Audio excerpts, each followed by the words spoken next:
கிறிஸ்துக்கள் அன்பான தேவனுடைய பிள்ளைகளே, ஆண்டவரும் உலக இரட்சகருமான இயேசு கிறிஸ்துவின் முன்னியற்ற நாமத்தினால உங்கள் எல்லாரையும் வாழ்த்தி ஆசீர்வதிக்கிறேன். ஆண்டவருடைய நாமம் மகிமைப்படுவதாக. சரி, இந்த அக்டோபர் மாதம் 10ஆம் தேதி மங்கள வார்த்தை நிகழ்ச்சி மூலமாக உங்களை பார்க்குறது எனக்கு ரொம்ப சந்தோஷம். கர்த்தர் உங்களை ஆசீர்வதிப்பாராக. இன்றைக்கி நமக்கு கொடுக்குற மங்கள வார்த்தை எடுத்து வாசிக்கலாமா? நீதிமொழிகள் 14:26. கர்த்தருக்கு பயப்படுகிறவனுக்கு திட நம்பிக்கை உண்டு, அவன் பிள்ளைகளுக்கும் அடைக்கலம் கிடைக்கும். உன் பிள்ளைகளுக்கு அடைக்கலமும் கிடைக்கும், உன் பிள்ளைகளுக்கு வேலையும் கிடைக்கும், உன் பிள்ளைகளுக்கு நல்ல வரனும் கிடைக்கும், உன் பிள்ளைகளுக்கு நல்ல சந்ததி கிடைக்கும். ஏன்னா அவர் கொடுக்கிற ஆண்டவரிடத்தில் அடைக்கலமாய் வந்து விழுந்திருக்கிற உங்களுக்கு அவரால் நிறைவான பலனை இன்னைக்கு பிறகு நீங்கள் பார்ப்பீங்க. இந்த வசனத்தின்படி கர்த்தருக்கு பயப்படுகிறவனுக்கு திட நம்பிக்கை உண்டு. என்ன நம்பிக்கை தெரியுமா? அவனுக்கு அவன் பிள்ளைகளுக்கு அடைக்கலம் கிடைக்கும், பாதுகாப்பு கிடைக்கும், அவன் பிள்ளைகளுடைய வாழ்க்கையில் நல்லது நடக்கும் என்கிறது தான் அவனுடைய திடமான நம்பிக்கை. நேற்றுக்கு வரைக்கும் ஆண்டவருக்கு பயப்படாமல், மனசாட்சிக்கு பயப்படாமல் எல்லாம் மனம் போன போக்கில் செய்து வந்ததெல்லாம் வந்த வழியிலேயே போய் இன்னைக்கு ஒன்றும் இல்லாமல் ஓட்டாண்டி மாதிரி உட்கார்ந்துருக்கலாம். நீங்கள் ஒன்றும் இல்லாமல் எல்லாத்தையும் இழந்து நான் வாழ்ந்து என்னதான் பிரயோஜனம், நான் என் குடும்பத்திற்கும் பிரயோஜனம் இல்லை, ஊருக்கும் பிரயோஜனம் இல்லை, ஆண்டவருக்கும் பிரயோஜனம் இல்லை, யாருக்கும் பிரயோஜனம் இல்லாமல் இருக்கிறேன்னு புலம்பி கொண்டிருக்கிறாயா? இன்றைக்கு உனக்கு ஒரு திட நம்பிக்கையை கர்த்தர் கொடுக்கிறார். என்ன நம்பிக்கை தெரியுமா? என் பிள்ளைகளுக்கு கட்டாயம் கர்த்தர் அடைக்கலம் தருவார், என் பிள்ளைகளை வாழ வைப்பார், எனக்கு நல்லது நடக்கும் என்கிற ஒரு திட நம்பிக்கையை இன்னைக்கு ஆண்டவர் கொடுக்கிறார். நம்பிக்கை தான் வாழ்க்கை. உன் வாழ்க்கையில் நம்பிக்கை இழந்துட்டேன்னா உன் சரீரம் கூட உனக்கு கோஆப்ரேட் பண்ணாது, உன்னுடைய மனசு உனக்கு கோஆப்ரேட் பண்ணாது. அவ்வளோதான். இதுக்கு மேலே உனக்கு ஒன்றுமே இல்லைன்ற ஒரு மைண்ட் செட்டுக்கு நீ வந்துடுவேன். நம்பிக்கையை மட்டும் இழந்துடாதீங்க. தேவன் மேலே வைத்திருக்கிற நம்பிக்கை மரண பரியந்தமும் உன்னை காத்து கொள்ளுகிறவன். நீ எல்லாம் முடிஞ்சாலும் ஒரு புதிய ஆரம்பத்தை கர்த்தர் உனக்கு கொடுத்து உனக்கு ஒரு வாழ்க்கையை கொடுப்பார்.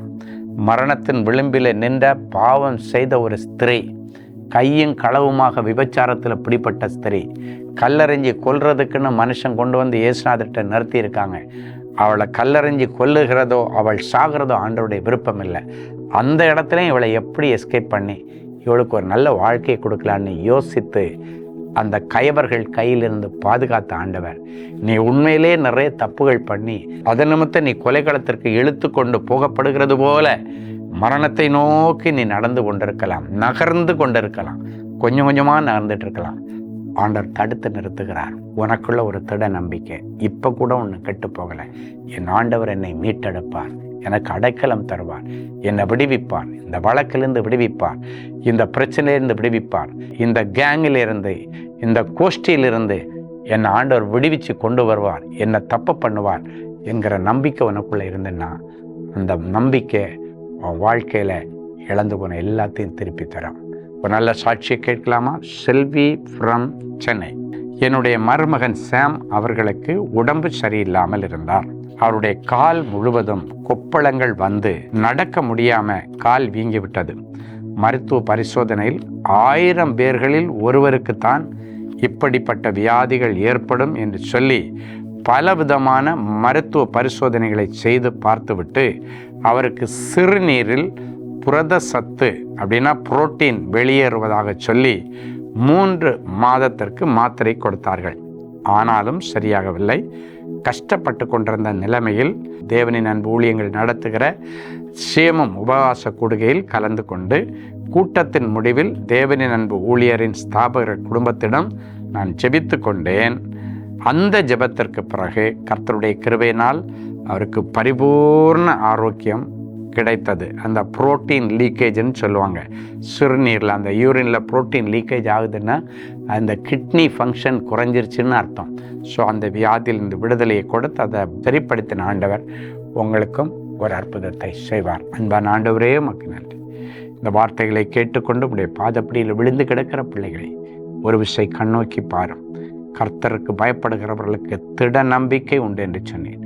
நம்பிக்கை இழந்த பிள்ளைகளுக்கு நம்பிக்கையை தாரும்.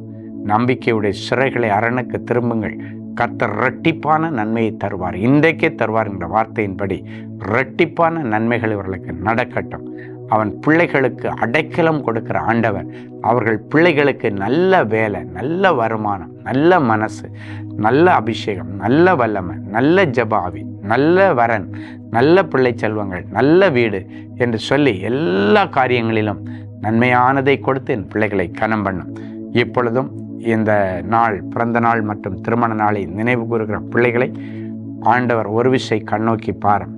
நானே உன் பரிகாரியான கர்த்தர் என்கிற மங்கள வார்த்தை இந்த வருஷம் முழுவதும் என் பிள்ளைகளுடைய வாழ்க்கையில் நிறைவேறட்டும். இயேசுவின் மூலம் பிதாவே, ஆமென். அன்பு தேவனுடைய பிள்ளைகளே, இந்நிகழ்ச்சியின் மூலம் நீங்கள் பெற்றுக்கொண்ட ஆசீர்வாதங்களையும் உங்கள் ஜெப விண்ணப்பங்களையும் அனுப்ப வேண்டிய முகவரி: தேவனின் அன்பு ஊழியங்கள், Vinayak avenue, OMR road, Okkiyam, Thoraipakkam, Chennai 600097. மேலும் 24 மணி நேர ஜெப உதவிக்கு 044-24547-999 மற்றும் 9941150999 என்ற எண்களுக்கு தொடர்பு கொள்ளுங்கள்.